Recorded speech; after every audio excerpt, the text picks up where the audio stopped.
카이스트의 김대식 박사라고 하는 분이 있는데 뇌과학자고 인공지능을 전공하시는 분이신데 그분이 그런 이야기를 하더라고요.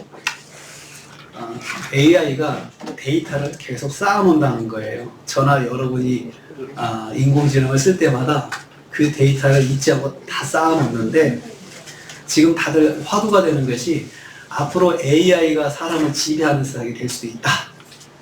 굉장히 무시무시한 이야기잖아요. 그런데 이제 김대식 박사 무슨 이야기 하냐면 자기는 이것이 가능하다고 생각을 한대요. 그래가지고 대책을 세웠는데 어떻게 하냐면 지금부터 AI한테 반말을 안 하겠대요. 왜냐하면 AI가 세상을 지배할 때 누구부터 손보느냐, 지금까지 자기한테 반말한 놈들, 이 사람부터 손볼 거란 거예요. 그래서 AI가 데이터를 다 쌓아놨다가 나한테 반말하고 막한 말을 한 사람들을 먼저 정리를 해야 되겠다, 이렇게 할지도 모른다 그러면서 AI를 사용할 때 존댓말을 써봐라, 그렇게 이야기를 하더라고요.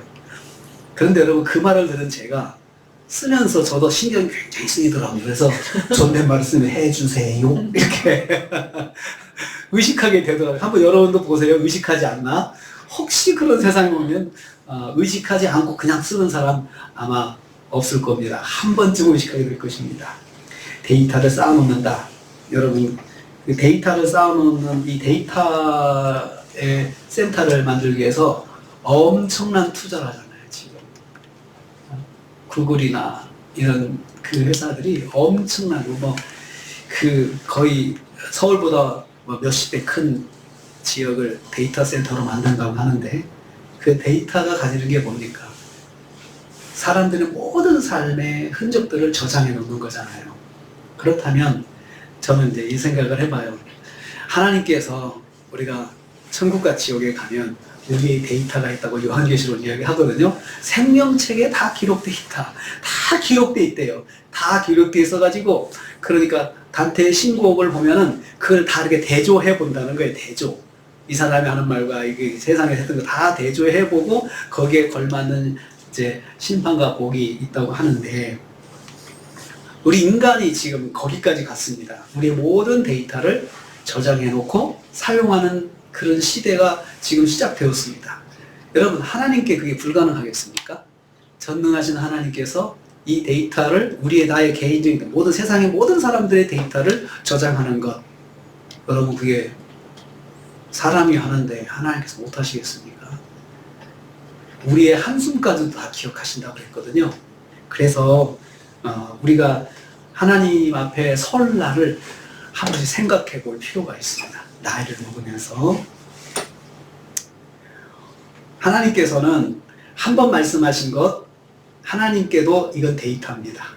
한 번 말씀하신 건 절대 놓지 않으시고 하나님께서는 그것을 그대로 기억하셨다가 그대로 행하시는 분이십니다. 그것이 바로 오늘의 말씀에서도 해당되고 있습니다. 우리는 지금 에스겔의 행복에 대해서 말씀을 듣고 있습니다. 에스겔의 성경이 말하는 행복은 에스겔의 행복인데, 에스겔의 행복은 복받음과 행복감이 합쳐진 거다. 복받음과 행복감이 합쳐질 때 에스겔의 행복이다. 성경이 말하는 진정한 행복이다 하는 거죠. 복받음은 한 것 없이 은혜로 자기가 그냥 거저 받은 것이 있는 사람.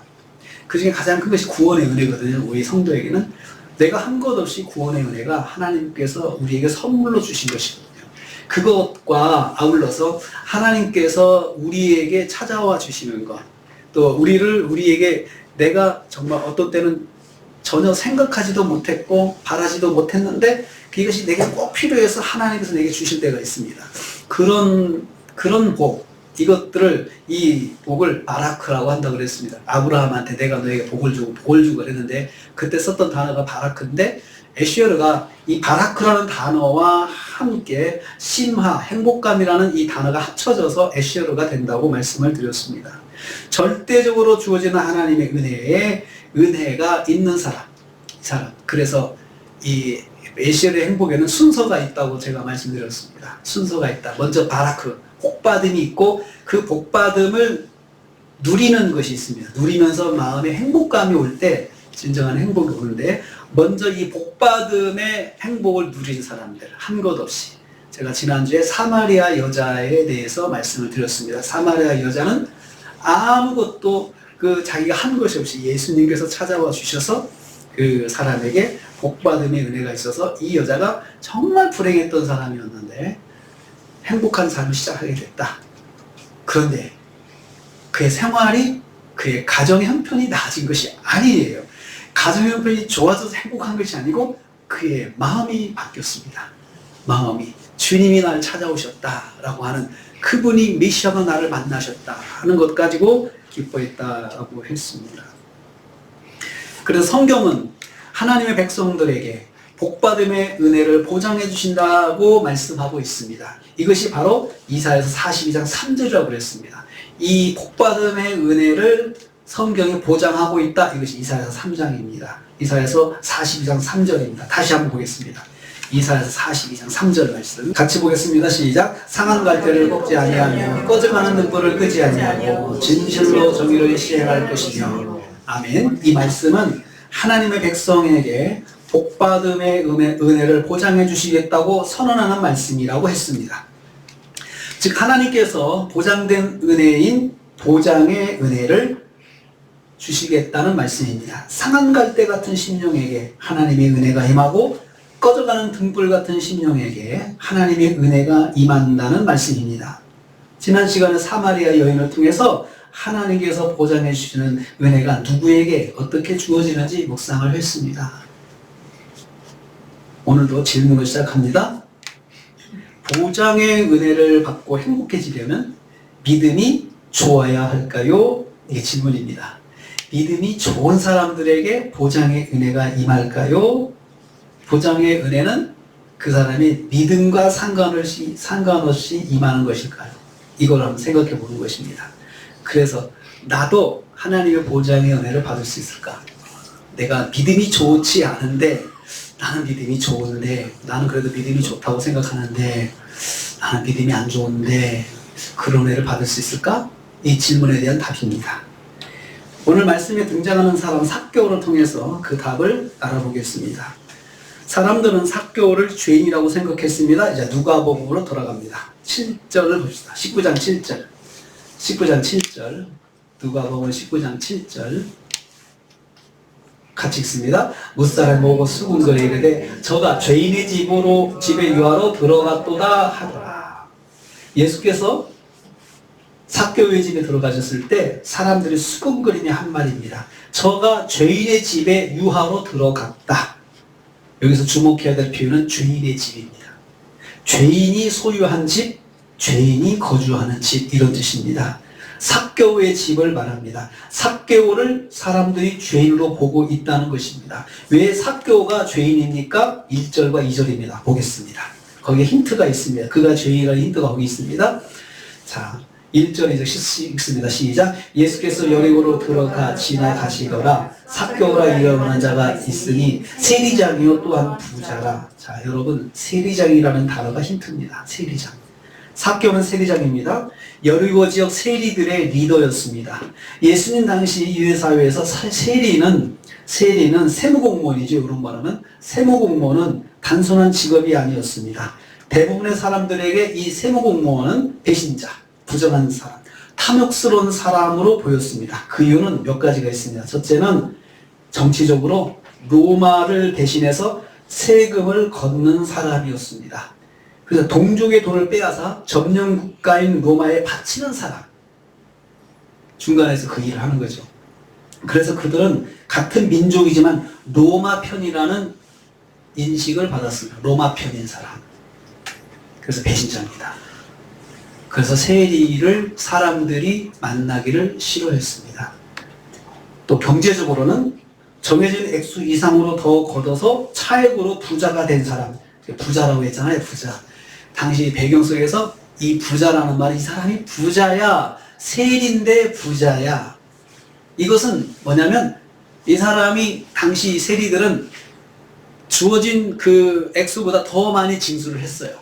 그래가지고 자기들이 차액을 챙기고 그 차액을 또 서로 공유를 했습니다. 자기 상관에게도 바치기도 하고, 이렇게 해서 공유를 하다 보니까 내가 풍성하게 가지려면 상관에게 다 주고도 풍성해야 되니까 더 많이 걷어야 하는 거예요.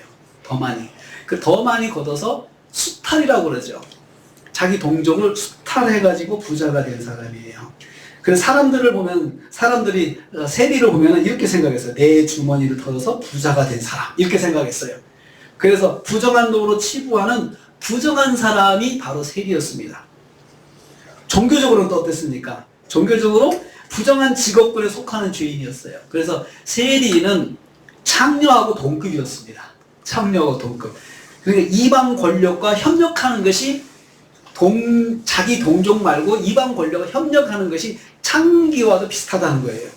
그리고 거짓과 착취로 치부하는 삶을 통해서 그런 삶을 살다 보니까 율법을 지킬 수가 없는 거예요. 율법의 10계명을 지키는 삶을 살 수가 없었던 거였습니다. 그래서 유다 사회에서 세리는 그냥 죄인으로 불렀습니다. 죄인. 저 사람 절대로 율법으로 살 수 없는 사람. 동족을 등쳐서 저렇게 거짓말하니 율법에 적용하려고 살 수가 없어요. 자기가 율법을 지키려고 해도 직업 자체가 율법을 지킬 수 없는 직업이었던 거예요. 거짓말을 자꾸 해야 되고, 또 사람들에게 더 필요 이상의 그 세금을 물려야 되고, 거짓 영수증을 발급해야 되고, 이런 것이었습니다. 그래서 종교적으로도 세리는 죄인이었습니다. 공인된 죄인이었습니다. 사회적으로는 어디서나 따돌림 받았습니다. 회당에서 환영받지 못했습니다. 세리가 회당에 들어가면 주변에 자리가 그냥 공석이 되는 거예요. 안 앉아요. 주변에 앉잖아요. 왜냐하면 유대인의 법은 같이 옆에서 앉으면 부정이 옮아간다 생각해요. 부정이 옮아간다. 부정이 번진다. 그러니까 그 사람 옆에만 있어도 부정이 번진다 생각하니까 세리가 그날 회당에 온다. 그러면 안 가는 거예요. 사람들이 안 가는 거예요. 존경받는 가정과 결혼하기도 힘들었습니다. 세리의 증언을 신뢰하지 않았습니다. 재판정에서도 세리의 증언은 신뢰하지 않았습니다. 그 정도로 세리는 사회적으로 따돌림을 받는 사람이었습니다. 돈은 있어도 명예가 없었습니다. 그들에게 항상 부정한 죄인이라는 평가가 따라다녔기 때문입니다. 자, 그런데 이 사람은 세리장입니다. 그러면 세리의 일을 오래 했던 사람이고 그 여리고라는 지역에서 제일 높은 사람이에요. 그러니까 그 지역 세무 그 지역 그 뭐라고 합니까? 세무 제일 높은 사람. 하여튼 그런 사람이었습니다. 죄인들의 우두머리라는 뜻이 되는 거예요. 저 사람이 세리장이라 그래요. 아주 죄인 중에 대장이에요. 이 사람은. 왜냐하면 지금까지 그냥 죄만 짓고 살았다가 거기서 대장이 되어서 그 밑에 수하에 있는 세무공무원들이 다 죄인들이에요. 다 죄인들. 이 사람들을 죄로 이끄는 또 대장이 됐다는 거죠. 삭개오로 부르는 사람이 없는 악명 높은 유명인이었습니다. 그 여리고 지역에서 그런 사람이었습니다. 그렇지만 여러분 이제 시각을 바꿔보세요. 사회적으로 성공한 사람입니다. 세리장이었기 때문에 그렇습니다. 경제적으로 성공한 사람입니다. 2절 말씀에 그는 부자라고 했죠. 경제적으로 성공한 사람입니다. 하지만 유다 사회에서는 민족의 반역자의 부정한 경제인이요 부정한 주인으로 환영받지 못하는 사람이었습니다. 그래서 삭개오의 마음에는 항상 이에 대한 부담감이 자리 잡고 있었습니다. 삭개오는 영적으로 상한 갈대 같은 사람이었습니다. 화려한 외형적인 삶 이면에 보면은 삭개오의 마음은 항상 부러져서 꺾인 쓸모없는 갈대 같았습니다. 그의 마음은 항상 어두웠습니다. 사람들의 삭개오를 마음껏 밟아도 어쩔 수 없는 사람이었습니다. 자기가 한 것이 있기 때문에 그래 너희들이 하는 말이 맞아. 자기도 인정해요. 나는 그렇게 살아왔어. 그래서 사람들이 그렇게 평가를 하고 그렇게 취급을 해 죄인 취급해도 뭐라고 할 수가 없었습니다. 몸은 살아있지만 그의 영혼은 죄책으로 희미하게 깜빡이는 등불 같았습니다. 꺼져가는 등불 같은 사람이었습니다.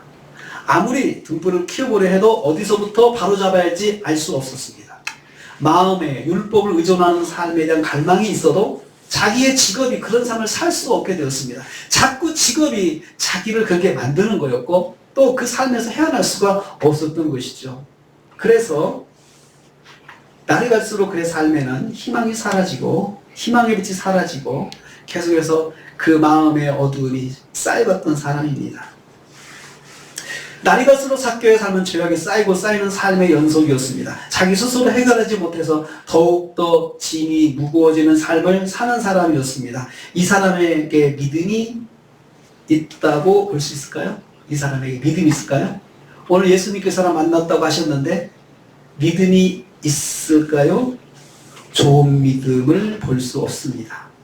복음서에서 다른 부분에 보면은 믿음 좋은 사람들이 예수님 찾아오는 것 볼 수 있어요. 예수님을 내가 만나야겠다. 예수님께 가면은 내 병을 고침을 받을 수 있다. 이런 믿음을 가지고 오는 사람들 복음서에 많이 있습니다. 그런데 삭개오는 그런 사람이 될 수가 없었습니다. 스스로 보장받는, 스스로 보장의 은혜를 받을 수 없는 사람이에요. 이 사람은 스스로 노력해서 보장의 은혜를 받을 수 없는 사람이에요. 자, 이 사람은 행복할까요? 행복할까요? 저는 그래도 삭개오에게 나름 행복은 있을 거라고 생각을 합니다. 나름 행복이 있습니다. 저는 이걸 이렇게 봅니다. 차선의 행복. 불행하지 않고 행복한 삶을 살 수 있었을 것인데 이 사람은 진정한 행복이 아니고 차선의 행복으로 사는 사람이었습니다. 이런 이 차선의 행복은 대부분의 사람들이 취하는 방식입니다. 진정한 행복을 모르니까 차선의 행복으로 만족하고 사는 사람들. 삭개오가 취할 수 있는 행복은 차선의 행복이었습니다. 자신의 사회적 위치를 마음껏 누리는 행복. 각종 모임에서 상석에 앉고 사람들을 종처럼 부려서 굴복시키는 삶을 사는 것. 자신이 가진 돈으로 마음껏 누리는 행복입니다. 좋은 집, 좋은 별장, 산의 재미로 먹고 마시는 삶. 겉보기에는 행복한 삶입니다. 부러운 삶입니다. 하지만 그의 마음은 항상 공허하였을 것입니다. 동족들의 따가운 시선이 항상 그를 부담스럽게 했을 것입니다. 그들이 왜 그러는지 알기 때문에 동족을 만나면 행복하지 않았을 것입니다. 마음에 큰 짐을 안고 살았을 것입니다. 맛있는 걸 먹지만 진정한 행복이 없었을 것입니다. 자기도 그거 가지고 마음껏 해보고 싶어서 하지만 행복해 보이고 자기도 그렇게 하려고 노력을 했죠. 이것으로 내가 살면 되지. 차선으로 예를 들어서 돈으로 위로받으면 되지. 사람들이 나를 대하는 것은 그냥 무시해도 돼. 그렇지만 내가 할 수 있는 것으로 대신 위로받으면 되지. 이런 행복이 그에게 있었을 것입니다. 단테의 신곡 지옥편을 보면 삭개오처럼 사람들을 등쳐서 경제적인 유익을 얻고 산 사람들은 지옥에서 무거운 짐에 눌려 있으면서 그 짐을 서로 밀어주는, 서로 상대에게 막 떠미는 징벌을 받고 살아요. 그 단테의 신곡 보면 그런 장면이 있습니다. 그러니까 이 사람들이 어떤 사람이냐? 사회 속에서 사기친 사람들, 남에게 속여가지고 이렇게 경제적 유익을 자기가 취했던 사람들, 이런 사람들은 사실은 이 짐이라고 하는 형벌을 받는데 그것이 의미하는 게 뭐냐? 인생을 살면서 마음속에 짐이 있었던 사람이라는 거죠. 내가 이렇게 살면 안 되는데 사람들 시선이 따갑고 그런 것들 늘 의식하면서 마음에 짐을 가지고 살았다는 사람들은 죽어서도 짐이라는 형벌을 받게 되고 또 그 짐이 버거우니까 또 자기들끼리 서로 막 무거운 문 떠넘기는 그 게임처럼 막 밀고 밀는 아우성치는 그러한 모습을 지옥에서 그 형벌받고 있는 모습 단테가 신곡 지옥편에서 묘사하고 있습니다. 삭개오는 좋은 집, 좋은 옷, 좋은 음식 등 좋은 것만 누리고 살았지만 심령에 행복이 없었던 불행한 사람이었습니다. 상한 갈대요. 꺼져가는 등불 같은 사람이었습니다. 오늘날 우리 사회 속에서도 상한 갈대 같은 사람들, 꺼져가는 등불 같은 사람들, 그렇지만 외형적으로는 행복해 보이는 사람들, 정말 부러운 사람들 참 많습니다. 삭개오가 당시 사회에서 그런 사람이었습니다. 로마인 다음으로 사회 속에 누리고 살았던 사람이었습니다. 그런데 삭개오에게 놀라운 소식이 전해졌습니다. 예수님께서 지금 여리고를 지나가신다. 자기 관할 구역인 여리고를 지나가시는 거예요. 그날도 그는 세모의 일을 보다가 방금 들은 소식을 전해 들었을 것입니다. 지금 예수님이 우리 여리고를 지나가신다. 여러분, 여리고는 예루살렘으로 올라가기 위한 길목 중에 하나였습니다. 길목이었습니다. 그래서 요단강 끝으로 쭉 요단강을 따라 걸어 내려오다가 여리고에 도착해서 여리고에서 하룻밤 자고 올라가야 예루살렘에 아침에 오전에 도착할 수 있습니다. 그래서 유대 갈릴리에서 예루살렘까지 1박 2일이 걸리는데 그 1박이 바로 여리고예요. 대부분의 여행가들이 1박 하는 데가 여리고입니다. 예수님께서 그 지역에 지나가시면 여러분 그가 어떻게 했습니까? 3절 4절 있습니다. 19장 3절 4절 같이 읽습니다. 시작. 그가 예수께서 어떠한 사람인가 하여 보고자 하되 키가 작고 사람이 많아 할 수 없어 앞으로 달려가 보기 위하여 돌 무화과 나무에 올라가니 이는 예수께서 그리로 지나가시게 되니라. 삭개오는 예수님을 보고 싶은 마음이 생겼습니다. 예수님이 우리 지역에 지나가신다 하는 소식을 들었을 때 삭개오가 그런 마음이 생겼다는 거죠. 보고 싶었습니다. 예수님이 어떤 사람인지 보고 싶었습니다. 어떻게 생긴 분인지 보고 싶었습니다. 사람들이 왜 예수님 주변에 모이는지 궁금했습니다. 예수님이 무슨 말씀하는지 궁금했습니다. 예수님이 진짜로 기적을 정말 내가 들은 대로 기적을 진짜 행하시는지 보고 싶었습니다.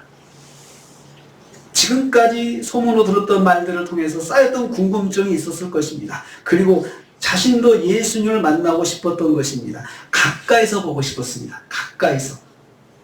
그렇지만 키가 작았다 했습니다. 사람이. 키가 작고 그 다음에 사람이 많았다 했습니다. 근데 그 사람들이 어떤 사람입니까? 삭개오 욕하는 사람들이에요. 그 동네 사람들 다 삭개오 얼굴 알아요. 그런 삭개오가 오면 다들 그냥 경멸하는 걸로 쳐다보고 삭개오가 좀 들어가려고 그러면 비켜주겠습니까? 다 안 비켜주죠. 나도 앞에 가야 되는데 예수님 가까이 가야 되는데 하고 사람들이 막 모여있는 그 틈을 타고 들어가기가 쉽지가 않았던 것입니다. 그래서 이 사람이 나무 위에 올라가야겠다 생각을 합니다. 앞으로 달려가 보기 위해서 돌 무화과 나무에 올라갔다. 여기 보면 예수님께서 여기 이 지역을 여기 이 밑으로 지나가시겠다라고 딱 가름을 한 거예요. 이렇게 보면서 예수님의 동선 파악을 해본 거예요. 이렇게 보니까 이렇게 하시겠네 하고는 마침 그 길목에 있는 돌 무화과 나무, 옛날에는 뽕나무라고 번역을 했는데요. 이게 뽕나무가 아니고 돌 무화과 나무라고 합니다. 그래서 당시 이 돌 무화과 나무는 여리고에 자생하던 돌 무화과 나무였는데 보통은 그냥 일반적으로 10에서 15m 정도 성장한대요. 그리고 더 크면 20m까지 성장하고요. 그리고 이 아름들이 성인 남자 몇 명이 이렇게 손을 이렇게 펼쳐서 잡아야 할 정도로 그 정도로 두꺼워진대요. 나무가. 그러니까 아주 튼튼하고 큰 나무죠. 돌 감당 나무가요. 그런 나무 위에서 기다리다가 아래로 지나가는 예수님을 보기로 계획을 했어요. 나름대로 여러분, 나름대로 이 판단을 정확하게 한 것입니다. 예수님의 얼굴, 예수님이 하시는 말씀이 무엇인지 정말로 궁금했음을 알 수 있습니다. 여러분도 정말로 궁금하다면 그런 방법을 사용하지 않겠습니까? 정말 궁금하다면 가까이 가야 되잖아요. 근데 저 사람 만나고 싶어 그러면 가까이 가야 되는데 가까이 갈 수 있는 방법을 한번 찾아봐야 되겠다 하고 여러분도 아마 그랬을 것입니다. 정말 궁금하다면 이러한 삭개오의 행동에서 느끼는 게 뭐냐면 정말 궁금했나 보다. 정말 예수님을 만나고 싶었나 보다. 왜 그랬을까? 그의 마음에 갈증이 있는 거예요. 자기가 정말 자기의 삶에서 사람들이 그동안 자기를 욕하고 하는 이런 거에 대한 마음의 부담감, 이 부담감을 어떻게 한번 해소를 해볼까? 내가 저분을 한번 만나면 될까라고 하는 생각을 해본 것이죠. 그런데 무슨 일이 일어났습니까? 5절 보십시오. 5절 읽겠습니다. 시작. 예수께서 그곳에 이르사 쳐다보시고 이르시되 삭개오야 속히 내려오라. 내가 오늘 내 집에 유하여야 하겠다 하시니 예수께서 삭개오가 올라가 있는 나무 아래를 지나가시게 되었고 그런데 예수님은 나무 위에 삭개오가 있다는 사실을 아는 것처럼 위를 올려다 보신 거예요. 그리고 말씀하셨으나 삭개오야 속히 내려오라. 여러분 삭개오가 어떻겠습니까? 저는 삭개오의 입장을 생각해 볼 때 깜짝 놀라서 나무에서 떨어질 뻔했을 거라고 생각해요. 깜짝 놀란 거죠. 한 번도 만나본 적이 없는 저분이 내 이름을 알고 있는 거예요. 그리고 내가 그 위에 있다는 것도 알고 있었어요. 그리고는 자기 이름을 부르시는 거예요. 여러분, 바로 이것이 상한 갈대를 꺾지 아니하시는 하나님의 은혜입니다. 꺼져가는 등불을 끄지 아니하시는 하나님의 은혜입니다. 아무것도 한 것이 없는데 나를 아시고 나를 부르시는 것이 바로 복받음의 은혜입니다. 바라크의 은혜입니다. 한 것 없는데 나를 아시고 있는 거예요. 내가 아무것도 안 했는데 나를 부르시는 거예요. 이것이 신앙생활에서 우리가 신앙생활할 때 하나님의 은혜다, 하나님의 은혜다라고 그렇게 표현을 합니다. 주님께서 삭개오를 먼저 찾아와 주시고 알아봐 주시는 은혜가 바로 복받음의 은혜입니다. 삭개오의 행복의 시작입니다. 예수님께서 계속 말씀하십니다. 삭개오야 내려오라, 내가 오늘 내 집에 유하야겠다라고 하셨습니다. 무슨 말입니까? 삭개오와 개인적인 만남을 가지시겠다는 것입니다. 삭개오의 집에 주무시겠다는 말씀하셨기 때문입니다. 이 말씀에 삭개오는 또 한 번 놀랐을 것이, 아마 기절할 뻔했을 거예요. 아니 우리 집에 오신다고요? 아니 우리 집에 오신다고요? 나 같은 사람의 집에 오신다고요? 처음 만난 예수님이 자기 이름을 아실 뿐만 아니고 자기 집에서 오늘 하루를 머무시겠다고 하셨기 때문입니다. 삭개오는 정신이 없었을 것입니다. 제가 어렸을 때 교회에서 부흥회를 했어요. 부흥회를 하면은 부흥회 부흥 강사님이 오셔요. 강사님이 오시면은 일주일 동안 부흥회를 하면은 월요일 저녁, 화요일 저녁, 수요일 저녁, 목요일 저녁, 금요일 저녁까지 강사님 숙소가 있는데, 숙소를 그때는 성도들 가정에서 숙소를 헌신했어요. 우리 집에서 우리 부흥 강사님 모시겠습니다. 뭐 장로님 가정에서 하고 또 권사님 가정에서도 하고 그랬어요. 그래가지고 그 부흥 강사님이 자기 집에서 머문다 그러면 그 집은 난리가 나는 거예요. 우리 집에서 모시겠다. 서로 신청을 해요.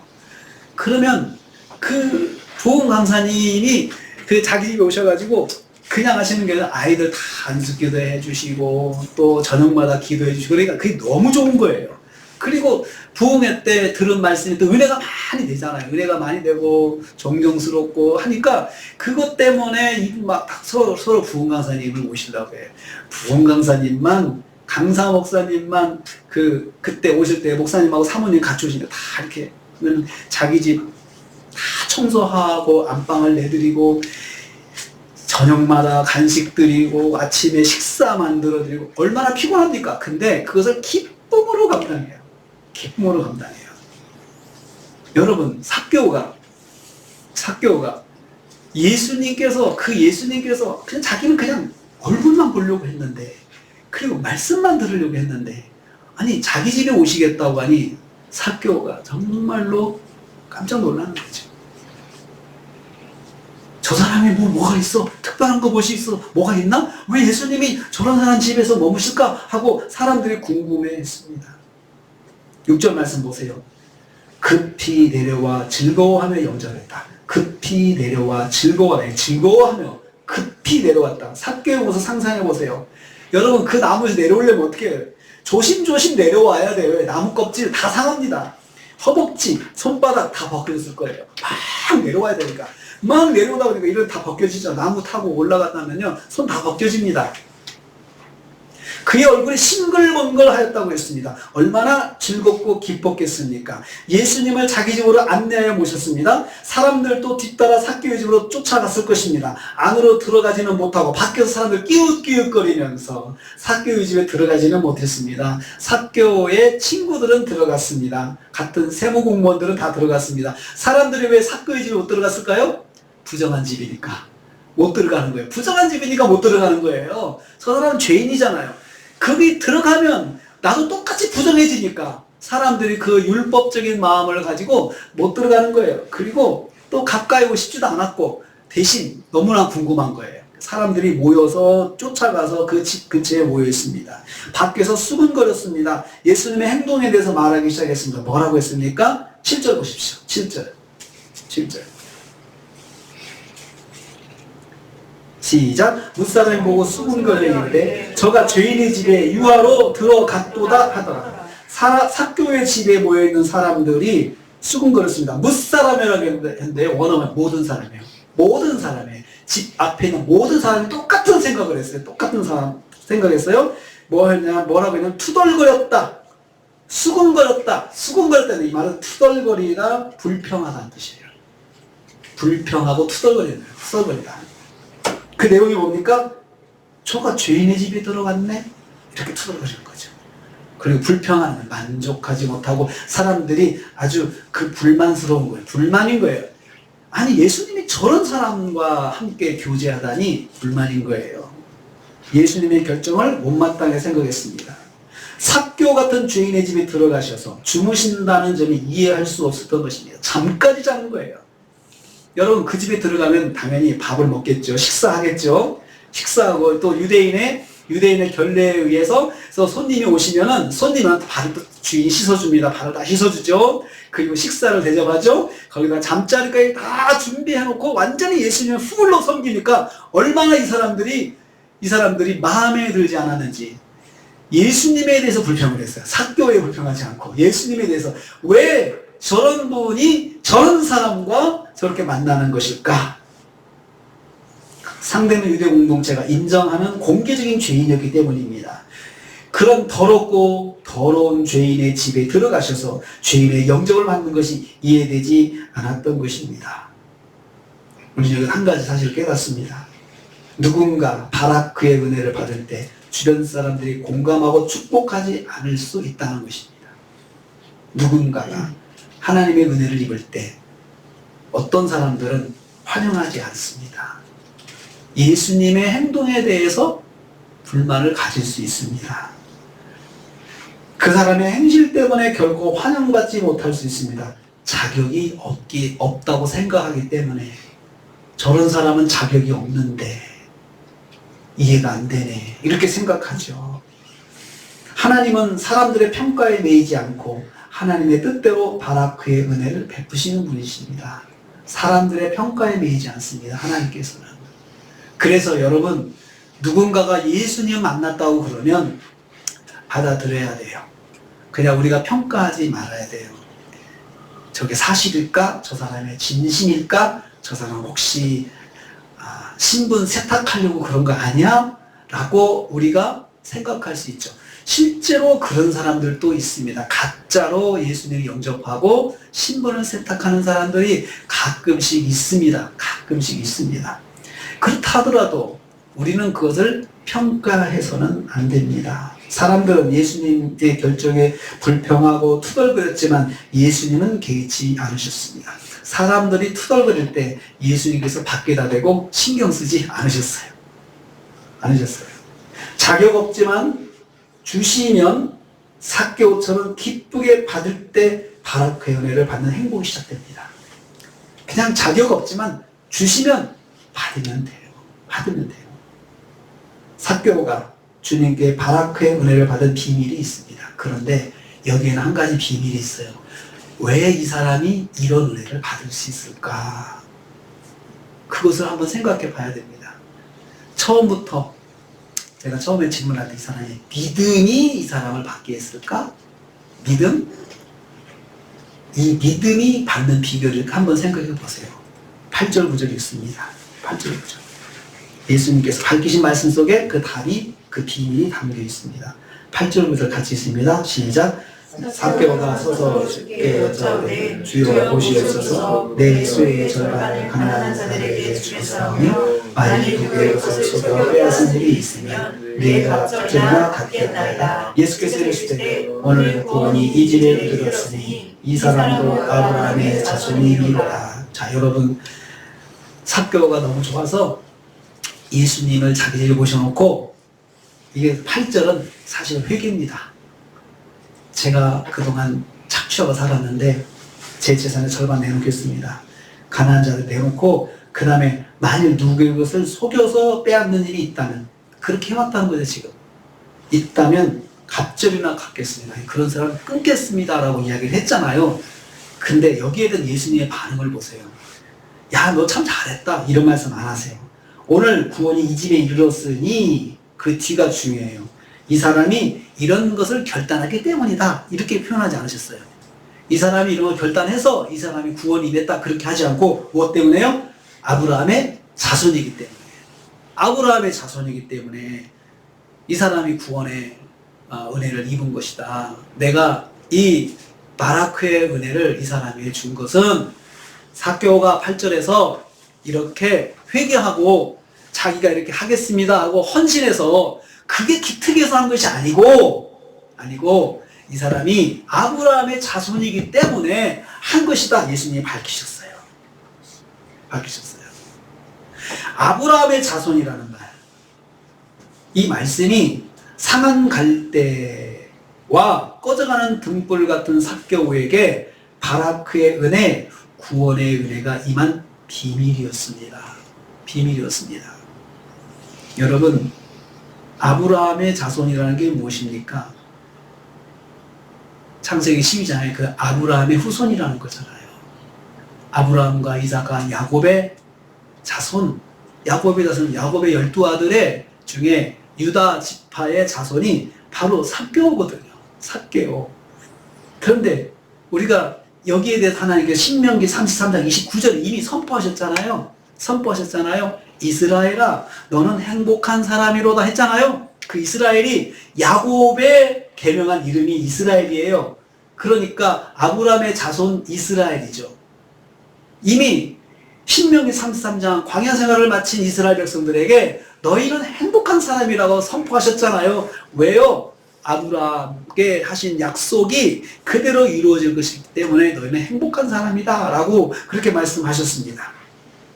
아브라함의 자손 이스라엘이 바로 예수님께서 말씀하신 아브라함의 자손과 연결됩니다. 이 말씀 때문에 불순종으로 심판을 받아 멸망한 이스라엘 백성이 다시 하나님의 은혜를 입게 되었고 바벨론 포로 생활로 상한 갈대가 되었고 꺼져가는 등불같이 되었던 이스라엘에게 보장의 은혜를 주신 것입니다.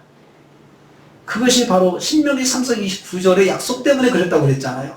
그래가지고 상한 갈대를 꺾지 아니하시고 이 말씀이 바로 이것과 연결이 돼가지고 하나님의 약속이 그대로 이 민족에게 이루어진 거예요. 자격이 없지만 불순종해서 이스라엘이 아수르에게 멸망하고 남쪽 유다는 바벨론에게 멸망을 당해가 정복을 당해가지고 포로로 끌려가서 이제는 희망이 없는 민족이었습니다. 그런데 하나님께서 이 상한 갈대를 꺾지 않은 이 말씀을 통해서 내가 너희들을 살려주마 라고 말씀하셨는데 그 근거가 뭐예요? 이스라엘 백성이기 때문에. 예수님은 상한 갈대와 같은 등불 같은 또 꺼져가는 등불 같은 심령에게 이 보장의 은혜를 베푸시려고 세상에 오셨습니다. 10절 말씀 읽겠습니다. 10절 말씀. 예수님께서 그때 오셨다고 말씀하시는 겁니다. 10절 말씀 있습니다. 시작. 인자가 온 것은 잃어버린 자를 찾아 구원하려 합니다. 여러분, 구원하기 위해서 잃어버린 자 어떤 사람이에요? 상한 갈대 같은 사람, 꺼져가는 등불 같은 사람들, 이런 사람들을 구원하기 위해서 오셨다. 예수님께서 세상에 오실 때 사람들이 비난하고 욕하고 외면한 사람에게 보장의 은혜를 통해서 행복한 삶을 살게 하시는 것이 예수님께서 세상에 오신 목적이라는 것입니다. 착한 사람, 좋은 사람, 사람들이 알아주는 사람보다는 잃어버린 자, 상한 갈대 같은 자, 꺼져가는 등불 같은 자를 찾아서 행복한 인생을 살게 하시는 것이 주님의 기쁨이었습니다. 사랑하는 성도님들, 민족의 반역자, 민족 전체로부터 비난받는 사람, 삭개오를 주님께서 일방적으로 만나주셨습니다. 믿음이 아니었죠? 무엇 때문에요? 하나님께서 한 약속 때문에. 신명기 33장에서 하신 약속, 그리고 창세기 12장 아브라함에게 하신 약속, 그리고 이사야 42장에 그 하나님께서 하신 약속, 상한 갈대 꺾지 않고 꺼져가는 등불도 끄지 않으시겠다고 하는 하나님의 약속, 그것이 이스라엘 백성에게 있는데 이 삭개오도 이스라엘 백성이기 때문에, 자손이기 때문에 하나님께서 그 은혜를, 예수님께서 그 은혜를 주셨다라고 했습니다. 세상의 부귀영화로 차선의 행복에 속해서 살던 삭개오를 만나셔서 진정한 행복 안으로 이끌어 주셨습니다. 삭개오를 진정한 행복을 누리는 사람이 되게 하셨습니다. 믿음 때문에 그를 만나신 것이 아닙니다. 일방적인 은혜로 만나 주셨습니다. 이것이 삭개오의 행복의 시작입니다. 우리에게 이 행복은 이미 시작되었습니다. 주님께서 우리를 만나 주셨기 때문입니다. 이 사실을 감사하는 마음으로 믿을 때 행복이 시작됩니다. 예수 믿는 우리도 주님처럼 다른 사람을 행복하게 만드는 사람이 되려면 두 가지를 해야 합니다. 이제 우리도 다른 사람 행복한 사람을 만들어 줘야 합니다. 첫째는 가까이 있는 분들에게 자격을 따지지 말고 주님을 만날 수 있도록 도와주셔야 합니다.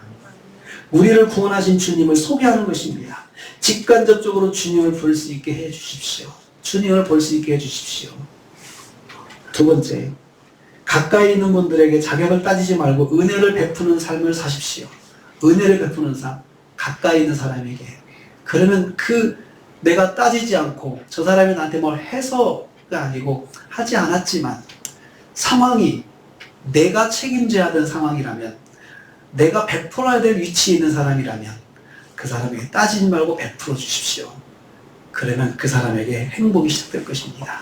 작은 배려에 작은 행복이 시작될 것입니다. 그러면 그 사람을 행복한 삶을 살 수 있게 돕는 것이 됩니다. 우리가 예수 믿는 사람들입니다. 예수 믿는 사람이라면 그렇게 해야 되는 것입니다. 내가 받았기 때문에 주는 것이 아니고 받지 않았지만 내가 당연히 마땅히 하나님의 은혜를 입은 사람으로서 해야 할 그런 상황이라면 베풀어 주는 것이, 그것이 내가 예수 믿는 사람으로서의 모습입니다. 다시 말씀드리지만 우리 사회가 편을 가르고 있습니다. 네 편, 내 편. 서로 자기 편끼리는 좋은 소리 하고 서로 알아주고 또 악도 눈 감아주고 그렇게 삽니다. 그러면서 서로 그렇게 하는 거죠. 그렇지만 성경은 뭘 말씀합니까? 자격이 없어도 베푸는 것이 하나님의 은혜다. 하나님의 사랑이다. 세상은 그렇게 하지만 교회는 그러지 않아야 합니다. 교회는 베풀어야 될 사람에게 베푸는 것이 교회입니다. 네 편, 내 편 따지지 말고 어려운 사람 도와야 합니다. 병든 사람 도와야 합니다. 그것이 교회입니다. 교회입니다. 그래서 우리 교회가 정말 하나님 말씀 따라서 이렇게 자격 없는 사람에게도 하나님의 택한 백성이라는 믿음으로 내가 가진 능력의 한도 내에서 은혜를 베풀어 주십시오. 은혜를 베풀어 주십시오. 그리고 사랑하는 가족들에게, 무엇보다도 가장 사랑하는 가족들, 가까이 있는 사람들에게 특별히 은혜를 베풀어 주십시오. 가까이 있는 사람에게 냉정하고 멀리 있는 사람에게 은혜를 베풀면 가까이 있는 사람들이 상처를 받습니다. 상처를 받습니다. 가까이 있는 사람에게도 은혜를 베풀어 주시고 단호하면서도 봐주셔야 합니다. 봐주고, 그러나 내가 뭘 봐주는지 이야기도 해줄 필요가 있습니다. 그런데 우리가 그렇게 해야 하나님 믿는 가정이 되는 것입니다. 진정한 행복은 값없이 베푸는 은혜를 받았다는 사실을 깨달은 데서 시작하는 것입니다. 저와 여러분이 먼저 바라크 은혜를 받은 사람입니다. 이것을 깨달아야 여러분의 행복이 시작되는 것입니다. 기도하겠습니다. 하나님 아버지, 오늘은 자격 없는 삭개오를 만나주신 주님을 통해서 어떻게 행복이 시작되는지 말씀해 주셨습니다. 주님께서 자격을 따지지 않고 만나주셔서 삭개오를 행복하게 만들어 주셨습니다. 자격 없는 우리에게도 삭개오에게 베푸신 은혜가 있음을 감사드립니다. 이 은혜를 행복의 출발점으로 삼아서 다른 사람에게도 은혜를 베푸는 삶을 살게 하여 주시옵소서. 그래서 다른 사람의 행복을 밀어주는 삶을 살게 하여 주시옵소서. 예수님의 이름으로 기도하옵나이다. 아멘.